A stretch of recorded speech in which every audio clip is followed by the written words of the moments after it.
ಮಾನವ ಇತಿಹಾಸದ ಅತ್ಯಂತ ಪ್ರಭಾವಶಾಲಿ ಮತ್ತು ಸಾರ್ವಕಾಲಿಕ ಮಾರ್ಗದರ್ಶನ ನೀಡುವ ಶ್ಲೋಕಗಳಲ್ಲಿ ಭಗವದ್ಗೀತೆಯ ಕರ್ಮಣ್ಯೇವಾಧಿಕಾರಸ್ತೆ ಮಾ ಫಲೇಷು ಕದಾಚನ ಎಂಬ ಸಾಲು ಅತ್ಯಂತ ಪ್ರಮುಖವಾಗಿದೆ. ಇದರ ಸರಳ ಅರ್ಥವೇ ಫಲದ ನಿರೀಕ್ಷೆಯಿಲ್ಲದೆ ನೀನು ಕರ್ತವ್ಯ ಮಾಡು. ಆಧುನಿಕ ಬದುಕಿನಲ್ಲಿ ಮನುಷ್ಯನು ಯಾಂತ್ರಿಕವಾಗಿ ಓಡುತ್ತಿದ್ದಾನೆ.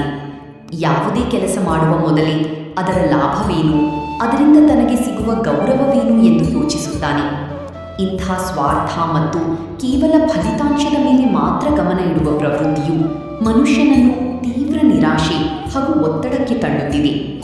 ಈ ಸಂದರ್ಭದಲ್ಲಿ ನಿಸ್ವಾರ್ಥ ಕರ್ತವ್ಯ ಪ್ರಜ್ಞೆ ಮತ್ತು ನಿರಂತರ ಪರಿಶ್ರಮದ ಮಹತ್ವವನ್ನು ತಿಳಿಸಿಕೊಡುವುದು ಈ ತತ್ವದ ಮುಖ್ಯ ಉದ್ದೇಶವಾಗಿದೆ.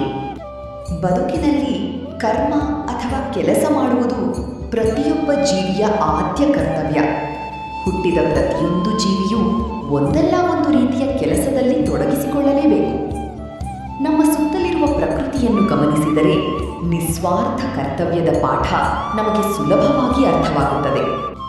ಸೂರ್ಯ ಮತ್ತು ಚಂದ್ರ ಪ್ರತಿದಿನ ಸಮಯಕ್ಕೆ ಸರಿಯಾಗಿ ಮೂಡಿ ಜಗತ್ತಿಗೆ ಬೆಳಕನ್ನು ನೀಡುತ್ತಾರೆ. ಅವರ್ಯಾರೂ ನಮಗೆ ಬೆಳಕು ಕೊಟ್ಟಿದ್ದಕ್ಕೆ ಪ್ರತಿಯಾಗಿ ಗೌರವವನ್ನಾಗಲಿ ಅಥವಾ ಸಂಪತ್ತನ್ನಾಗಲಿ ಬಯಸುವುದಿಲ್ಲ. ನದಿಗಳು ತಾವೇ ಹರಿದು ಜಗತ್ತಿನ ಜೀವರಾಶಿಗೆ ನೀರುಣಿಸುತ್ತವೆ. ಆದರೆ ಅವು ಎಂದಿಗೂ ತಮ್ಮ ನೀರನ್ನು ತಾವೇ ಕುಡಿಯುವುದಿಲ್ಲ. ಮರಗಳು ಕಷ್ಟಪಟ್ಟು ಬೆಳೆದು ಹಣ್ಣುಗಳನ್ನು ಕೊಡುತ್ತವೆ. ಆದರೆ ಆ ಹಣ್ಣುಗಳನ್ನು ಮರಗಳು ತಿನ್ನುವುದಿಲ್ಲ. ಪ್ರಕೃತಿಯೇ ಹೀಗೆ ಯಾವುದೇ ಪ್ರತಿಫಲಾಪೇಕ್ಷೆ ಇಲ್ಲದೆ ತನ್ನ ಕರ್ತವ್ಯವನ್ನು ನಿರಂತರವಾಗಿ ಮಾಡುತ್ತಿರುವಾಗ ಬುದ್ಧಿವಂತನಾದ ಮನುಷ್ಯ ಮಾತ್ರ ಪ್ರತಿಯೊಂದು ಸಣ್ಣ ಕೆಲಸಕ್ಕೂ ಫಲವನ್ನು ಬಯಸುವುದು ಎಷ್ಟು ಸರಿ? ನಾವು ಮಾಡುವ ಕೆಲಸದ ಫಲಿತಾಂಶದ ಮೇಲೆ ಅತಿಯಾದ ವ್ಯಾಮೋಹ ಇಟ್ಟುಕೊಂಡಾಗ ನಮ್ಮ ಮನಸ್ಸಿನಲ್ಲಿ ಎರಡು ರೀತಿಯ ಭಾವನೆಗಳು ಮೂಡುತ್ತವೆ: ಭಯ ಮತ್ತು ಆತಂಕ. ಉದಾಹರಣೆಗೆ, ಒಬ್ಬ ವಿದ್ಯಾರ್ಥಿ ಪರೀಕ್ಷೆಗಾಗಿ ಓದುತ್ತಿರುವಾಗ ಕೇವಲ ನನಗೆ ಮೊದಲ ರ್ಯಾಂಕ್ ಬರಬೇಕು, ಬರದಿದ್ದರೆ ನನ್ನ ಪರಿಸ್ಥಿತಿ ಏನು ಎಂದು ಯೋಚಿಸುತ್ತಾ ಕುಳಿತರೆ ಅವನಿಗೆ ಓದಿನ ಮೇಲೆ ಗಮನ ಹರಿಸಲು ಸಾಧ್ಯವಾಗುವುದಿಲ್ಲ. ಫಲಿತಾಂಶದ ಆತಂಕವೇ ಅವನ ಮನಸ್ಸನ್ನು ಆವರಿಸಿಕೊಂಡು ಪರೀಕ್ಷೆಯಲ್ಲಿ ತಪ್ಪು ಮಾಡಲು ಕಾರಣವಾಗುತ್ತದೆ. ಅದೇ ರೀತಿ ಬದುಕಿನಲ್ಲಿ ಯಾವುದೇ ಕೆಲಸ ಮಾಡುವಾಗಲೂ ನಾವು ಕೇವಲ ಫಲಿತಾಂಶದ ಬಗ್ಗೆ ಯೋಚಿಸಿದರೆ ಆ ಕೆಲಸವನ್ನು ನಾವು ಸಂಪೂರ್ಣ ಪ್ರೀತಿಯಿಂದ ಮತ್ತು ಶ್ರದ್ಧೆಯಿಂದ ಮಾಡಲು ಸಾಧ್ಯವಿಲ್ಲ. ಆದರೆ ಯಾವಾಗ ನಾವು ಫಲಿತಾಂಶವನ್ನು ದೇವರಿಗೆ ಅಥವಾ ಕಾಲಕ್ಕೆ ಬಿಟ್ಟು ಕೇವಲ ನಮ್ಮ ಅತ್ಯುತ್ತಮ ಪ್ರಯತ್ನವನ್ನು ಮಾತ್ರ ನೀಡುತ್ತೇವೆಯೋ ಆಗ ಮನಸ್ಸು ಯಾವುದೇ ಭಯವಿಲ್ಲದೆ ಶಾಂತವಾಗಿರುತ್ತದೆ. ಶಾಂತವಾದ ಮನಸ್ಸಿನಿಂದ ಮಾಡಿದ ಕೆಲಸವು ಯಾವಾಗಲೂ ಅದ್ಭುತ ಯಶಸ್ಸನ್ನೇ ತಂದುಕೊಡುತ್ತದೆ.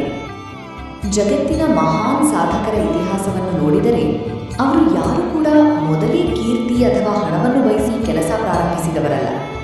ವಿಜ್ಞಾನಿಗಳು ವರ್ಷಗಟ್ಟಲೆ ಪ್ರಯೋಗಾಲಯದಲ್ಲಿ ಸಂಶೋಧನೆ ನಡೆಸುವಾಗ ಅವರಿಗೆ ತಮ್ಮ ಸಂಶೋಧನೆ ಜಗತ್ತಿಗೆ ಎಂದಿಗೆ ತಿಳಿಯುತ್ತದೆ ಎಂಬ ಯೋಚನೆ ಇರಲಿಲ್ಲ. ಅವರ ಗಮನ ಕೇವಲ ತಮ್ಮ ಸಂಶೋಧನೆಯ ಯಶಸ್ಸಿನ ಮೇಲಷ್ಟೇ ಇತ್ತು.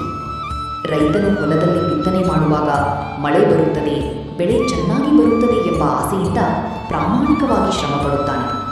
ಕಠಿಣ ಪರಿಶ್ರಮ ಮತ್ತು ಪ್ರಾಮಾಣಿಕತೆ ನಮ್ಮದಾಗಿದ್ದರೆ ನಮಗೆ ಸಿಗಬೇಕಾದ ಫಲವು ತಾನಾಗಿಯೇ ನಮ್ಮನ್ನು ಹುಡುಕಿಕೊಂಡು ಬರುತ್ತದೆ. ಕರ್ತವ್ಯವೇ ನಮ್ಮ ಪೂಜೆಯಾಗಬೇಕು. ಆ ಪೂಜೆಗೆ ಒಲಿಯುವ ಪ್ರಸಾದವೇ ಯಶಸ್ಸು.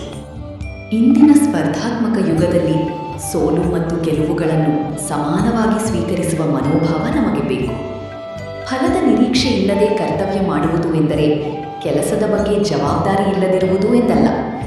ಬದಲಿಗೆ ನಮ್ಮ ಕಡೆಯಿಂದ ಯಾವುದೇ ಕೊರತೆ ಇಲ್ಲದೆ 100ಕ್ಕೆ 100ರಷ್ಟು ಪ್ರಾಮಾಣಿಕ ಪ್ರಯತ್ನವನ್ನು ಹಾಕುವುದು ಮತ್ತು ಬಂದ ಫಲಿತಾಂಶವನ್ನು ಧೈರ್ಯದಿಂದ ಸ್ವೀಕರಿಸುವುದು. ಸೋಲು ಎದುರಾದಾಗ ಕುಗ್ಗದೆ, ಗೆಲುವು ಬಂದಾಗ ಅಹಂಕಾರ ಪಡದೆ ಸಮಚಿತ್ತದಿಂದ ಇರುವುದೇ ನಿಜವಾದ ಸಾಧನೆ. ಫಲದ ನಿರೀಕ್ಷೆ ಇಲ್ಲದೆ ನೀನು ಕರ್ತವ್ಯ ಮಾಡು ಎಂಬ ತತ್ವವು ನಮ್ಮನ್ನು ಆಲಸಿಗಳನ್ನಾಗಿ ಮಾಡುವುದಿಲ್ಲ.